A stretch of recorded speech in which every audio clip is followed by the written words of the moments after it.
Nakita si Arthur na walang malay sa baybayin ng isang isla. Maya-maya, dahan-dahan siyang tumayo at nagsimulang magtaka kung paano siya napunta rito. Nagsimula siyang tumakbo sa buong lugar, sinusubukang alamin kung nasaan siya at kung saang direksyon siya dapat pumunta. Habang ginagawa ito, bigla niyang naalala ang nangyari noon. Naalala niya na naglalakbay siya sakay ng bangka kasama si Jasmine, ngunit naabutan sila ng isang napakalaking tsunami na bigla na lang dumating, at ang malakas na alon na iyon ang naging dahilan ng kanilang pagkahiwalay sa isa't isa. Malinaw na naalala ito ni Arthur at agad na nagsimulang maghanap kay Jasmine ng walang pag-aaksaya ng oras. Habang patuloy siyang naglilibot sa lugar, bigla niyang nadatnan sina Lucas at Elijah, na nakahiga rin sa lupa, basang-basa sa tubig ng karagatan. Ipinaliwanag ni Arthur sa kanilang dalawa kung paano siya napunta rito, at sinimulan din nina Lucas at Elijah na ipaliwanag ang kanilang sariling mga sitwasyon bilang kapalit upang maunawaan nila ang nangyari sa isa't isa. Ipinaliwanag ni Arthur na tumanggap siya ng komisyon mula sa pamilyang Hellsteeds upang hulihin ang isang mana beast, ngunit sa panahon ng atas na iyon, sa kasamaang palad ay naabutan siya ng isang malakas na bagyo habang naglalakbay. Ipinaliwanag ni Elijah na nagtatrabaho siya sa guild dahil may sunod-sunod na bangkang pangisda na nawala malapit sa mga sakahan. Kaya, ipinadala siya upang imbestigahan ang sanhi ng mga nawawalang bangkang iyon. At sa imbestigasyong iyon, nasangkot din siya sa parehong bagyo. Hindi direktang ipinaliwanag ni Lucas kung paano siya napunta rito, ngunit naiintindihan na nina Arthur at Elijah na masyadong mayabang si Lucas para aminin na nasangkot din siya sa bagyo tulad ng iba pa sa kanila. Pagkatapos noon, nagsimula silang tatlo na mag-isip kung paano sila makakalabas sa islang ito. Sumang-ayon silang lahat at sinabing malinaw na kakailanganin nilang maghanap o gumawa ng bagong bangka upang ligtas na makaalis sa lugar. Gayunpaman, mas nag-aalala pa rin si Arthur tungkol sa kinaroroonan ni Jasmine, at hindi siya makapagtuon ng lubusan sa mga plano ng pagtakas. Kasabay nito, mayroon pa rin siyang malakas na kumpiyansa na kung nakaligtas siya sa bagyo, tiyak na nakaligtas din si Jasmine at nasa malapit lang siya. Nagsimulang makipag-usap si Arthur ng telepatiko kay Sylvie at ipinaliwanag ang buong sitwasyon niya dito. Sinabihan niya si Sylvie na tulungan siyang maghanap sa lugar ng dagat at mga nakapalibot na rehiyon ng tubig para sa anumang posibleng senyales ni Jasmine upang mas mabilis silang magkita-kita. Kasabay nito, si Jasmine ay ipinapakita sa isang dulo ng baybayin, malayo sa kinaroroonan ni Arthur. Malakas niyang tinatawag si Arthur, ngunit wala siyang natatanggap na tugon. Matapos tumawag ng ilang sandali, dahan-dahan siyang lumuhod at sinisisi ang sarili, sinasabing kasalanan niya ang lahat ng nangyari at siya ang dahilan ng kanilang paghihiwalay. Pagkatapos ay sinimulan niyang balikan ang mga naunang pangyayari at naalala ang isang pag-uusap nila ni Reynolds. Sa alaalang iyon, sinabi sa kanya ni Reynolds na ang mga adventurer na nagtatrabaho ay kadalasang nahaharap sa mga kaaway o panganib na mas malakas kaysa sa orihinal na nakasaad o nai-advertise sa mga detalye ng misyon. Matapos marinig iyon, sinimulang isipin ni Jasmine na maaaring minamaliit lamang ng mga guild ang antas ng kahirapan ng kanilang mga trabaho.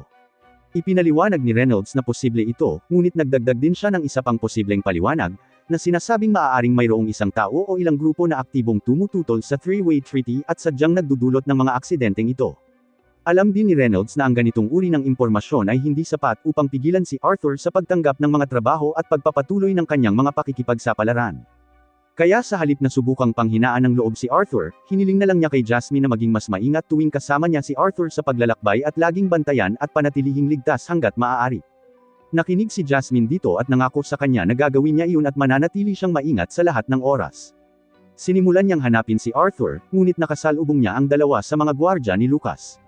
Ipinaliwanag nilang dalawa kay Jasmine kung paano sila napunta doon at habang nag-uusap sila ay nagsimula silang umiyak dahil napagtanto nilang tuluyan silang nahiwalay kay Lucas.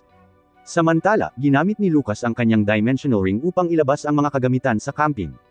Tiningnan ito ni Arthur nang may pagkabigla dahil ito ang unang pagkakataon na nakakita siya ng dimensional ring sa totoong buhay. Pagkatapos noon, nagtayo sila ng tent at lumikha ng isang simpleng lugar na matutulugan. Gayunpaman, wala silang gaanong pagkain na available. Dahil dito, pumunta si Arthur sa kagubatan upang mangalap ng mga supply.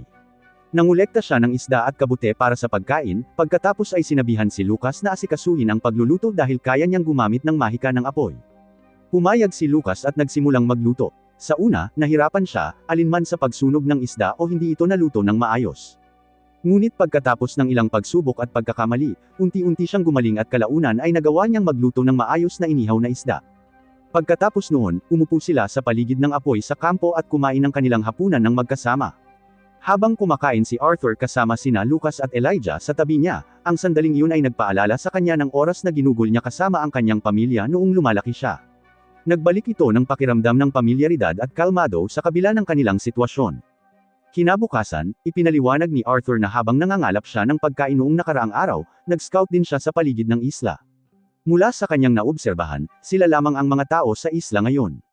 Natagpuan din niya ang mga bangkang sinakyan nina Lucas at Elijah, ngunit ang mga bangkang iyon ay wala sa anumang kondisyon na makakatulong sa kanila na makatakas.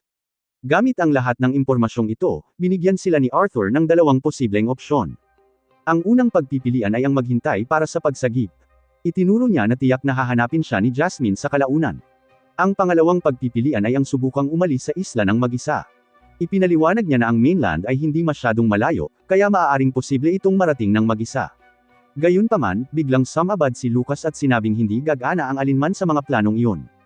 Pagkatapos ay inilabas niya ang kanyang scroll at ipinakita sa kanila ang target ng kanyang quest. Ito ay isang mana beast na may kakayahang kontrolin ang panahon, bagamat sa limitadong saklaw lamang. Ipinaliwanag ni Lucas na kung susubukan nilang tumawid sa dagat habang buhay pa ito, hindi sila mabubuhay batay sa lahat ng impormasyong nakalap niya. Naniniwala siyang ang beast ay nagtatago sa kung saan sa isla. Pagkatapos ay sumumpa siya na susunugan niya ito hanggang maging abo at agad na umalis. Pinigilan siya ni Arthur at iminungkahi na magsama-sama na lang silang lahat dahil ang pagtatrabaho bilang isang grupo ay magiging mas epektibo at mas ligtas kaysa sa mag-isa. Kasabay nito, sa wakas ay natagpuan ni Sylvie si Jasmine. Sinabi niya kay Jasmine na buhay pa si Arthur. Nakaramdam ng ginhawa at tuwa si Jasmine nang marinig ito, ngunit napagtanto rin niya na hindi siya maaaring mag-aksaya ng oras at kailangan niyang kumilos ng mabilis upang mahanap ito.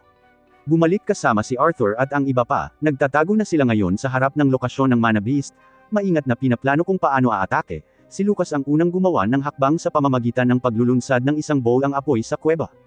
Gayunpaman, ang pag-atake ay nag-backfire, na naglipad ng mga tipak ng bato patungo sa kanila.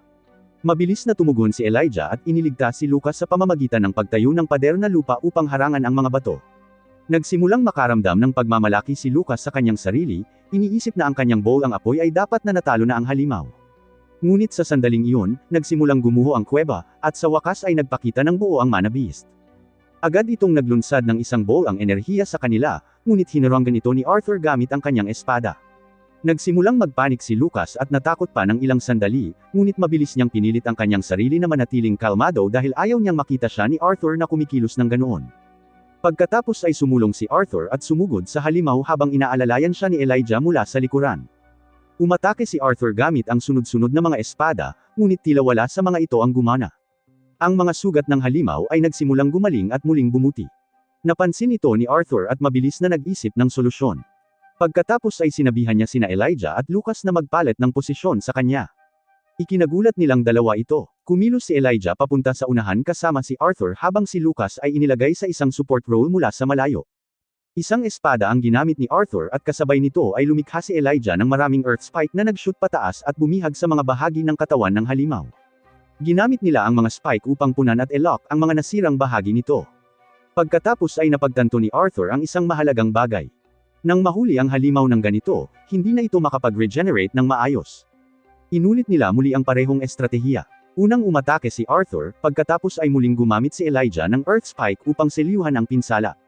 Ang pinagsamang pag-ataking ito ay sa wakas ay sapat na upang tuluyang mapabagsak ang Mana Beast. Nagdiwang sina Arthur at Elijah nang mabilis na nag-high five, ngunit inaangkin ni Lucas na siya ang may gawa ng halos lahat ng gawain. Gayunpaman, nagbago ang sitwasyon nang lumabas na ang Mana Beast ay hindi pa talaga patay. Bigla itong muling gumalaw at nagising.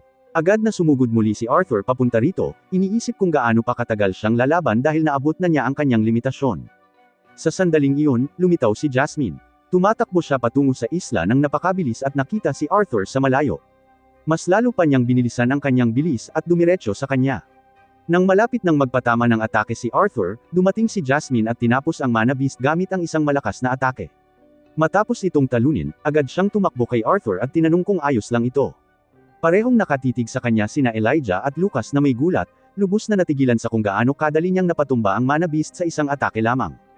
Kalaunan, paglubog ng araw, humingi ng tawad si Jasmine kay Arthur sa nangyari at sinabing humihingi siya ng paumanhin sa pagpapahirap sa mga bagay-bagay. Sinabihan siya ni Arthur na huwag mag-alala tungkol dito. Sinabi niyang natutuwa lang siya na dumating ito para iligtas siya sa tamang oras. Samantala, hinahabol ni Elijah at Lucas si Sylvie dahil hawak nito ang mana core mula sa halimaw. Sinubukan nila itong hulihin, ngunit nabigo sila bago pa nila ito mahawakan. Mabilis na kinain ni Sylvie ang mana core. Kasabay nito sa Zyrus, nakipagkita si Tesha sa kanyang grupo. Sinabi niya sa kanila na hindi pa rin niya nakikita si Arthur, at tila pareho silang namimiss ang isa't isa sa iba't ibang pagkakataon. Nagsimulang maghinala sina Faye at Vaya na hindi lang malas si Tesha, kundi kinakabahan din sa pakikipagkita kay Arthur. Agad na naging defensive si Tesha nang sabihin nila ito. Tumayo siya at umalis nang walang gaanong sinasabi. Gayunpaman, lumabas na tama sina Faye at Vaya. Talagang kinakabahan si Tesha sa pakikipagkita kay Arthur. Matapos itong pag-isipan, naglakas loob siyang tumayo sa labas ng bahay ni Arthur. Nag-atubili siya sa pinto, sinusubukang magdesisyon kung papasok o hindi. Ngunit bago pa man siya makapasok, nakasalubong niya si Reynolds. Labis na nahiya si Tesha at mabilis na tumakbo palayo, naiwan si Reynolds na nalilito at nagtataka sa nangyari. Samantala, isang grupo ng mga lalaking nakahod ang tumitingin sa isang mahiwagang mapa. Maingat nilang hinahanap ang isang halimaw na sapat ang lakas para sa araw ng pagtutuos. Iyon ang episode 3. Mag-like para suportahan ang ating channel at mag-subscribe para hindi makaligtaan ang susunod. Salamat sa panunood.